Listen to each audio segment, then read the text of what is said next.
하루를 살아가는 아침 묵상. 오늘부터는 빌립보서 말씀을 나누게 됩니다. 그리고 이번 빌립보서 시리즈의 제목은 그럼에도 기쁨으로 라고 했습니다. 왜냐하면 빌립보서에는 기쁨이라고 하는 주제가 그리고 단어가 굉장히 많이 등장하고 있기 때문입니다. 이 편지를 받고 있는 빌립보 교회의 상황과 편지를 쓰고 있는 사도 바울의 상황을 생각하면 사실 기뻐할 수 있는 상황은 아닙니다. 그럼에도 불구하고 사도 바울은 사랑하는 빌립보 교인들에게 내가 기뻐하고 있고 여러분도 기뻐하기를 바란다고, 그리고 그 기쁨의 이유에 대해서 설명하고 있습니다. 앞으로 빌립보서 말씀을 통해서 그럼에도 불구하고 기뻐할 수 있는 저 여러분들 되었으면 좋겠습니다. 오늘의 본문은 빌립보서 1장 1절에서 11절입니다. 그리스도 예수의 종인 바울과 디모데가 그리스도 예수 안에서 빌립보에 살고 있는 모든 성도들과 감독들과 집사들에게 이 편지를 씁니다.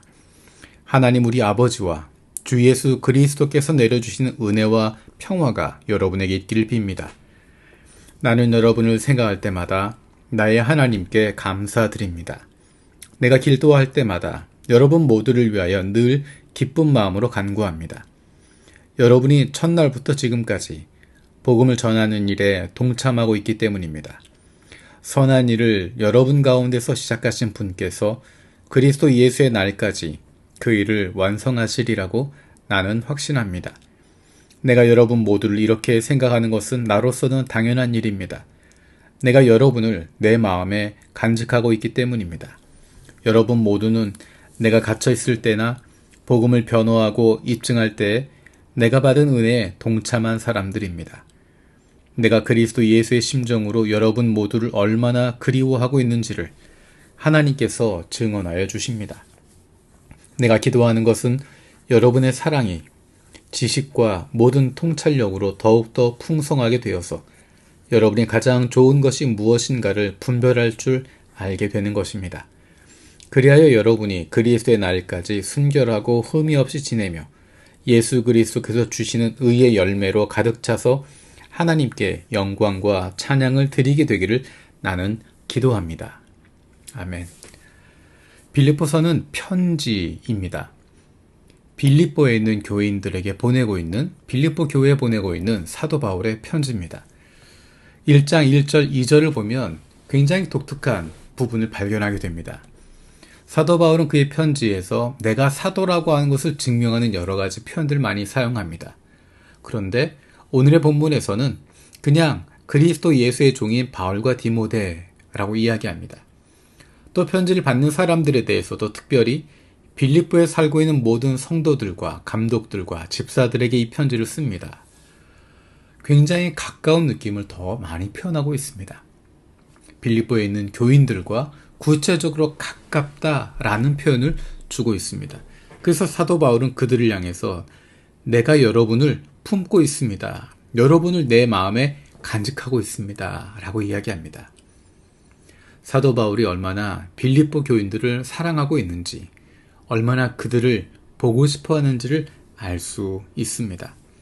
빌립보 교회는 이방인들이 중심되어 있는 교회입니다.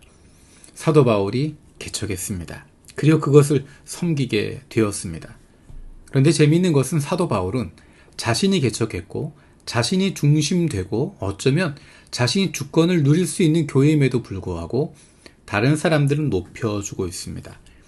나보다 낮은 사람으로 생각하지 않습니다.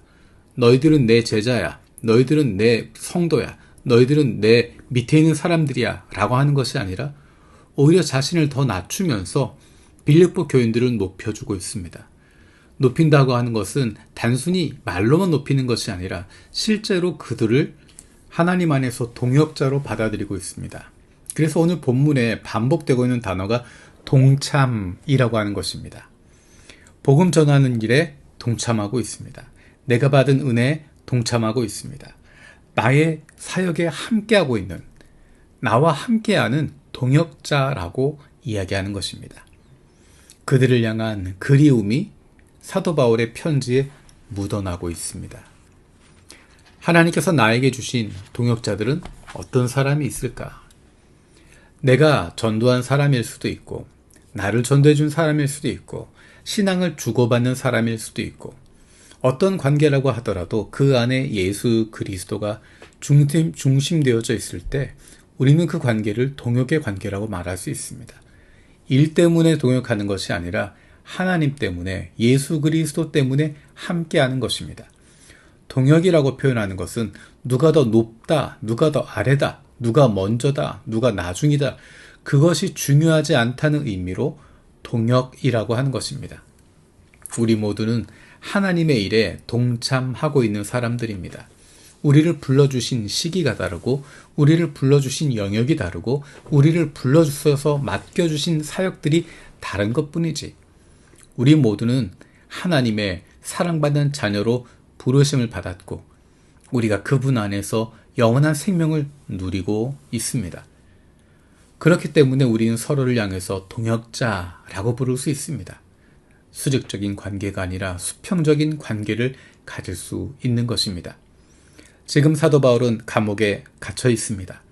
그럼에도 불구하고 그가 기뻐할 수 있는 것은 하나님 안에서 예수 그리스도로 말미암아 동역하고 있는 사람들이 있기 때문입니다.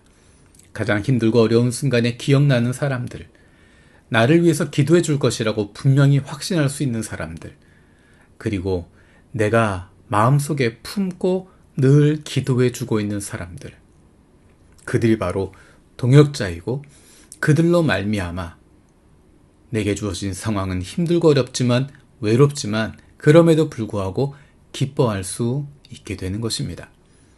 저와 여러분들이 동역자로 말미암아 그럼에도 불구하고 기뻐할 수 있는 하나님의 사랑받는 자녀들 되기를 원합니다. 살아계신 하나님 감사드립니다. 사도 바울이 사랑하는 빌립보 교회에 보낸 편지를 읽으면서 우리의 마음을 돌아봅니다.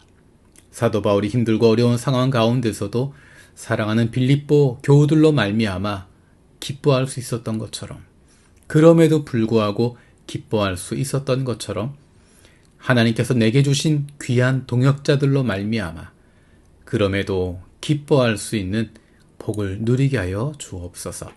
감사드리고 예수님의 이름으로 기도드립니다. 아멘.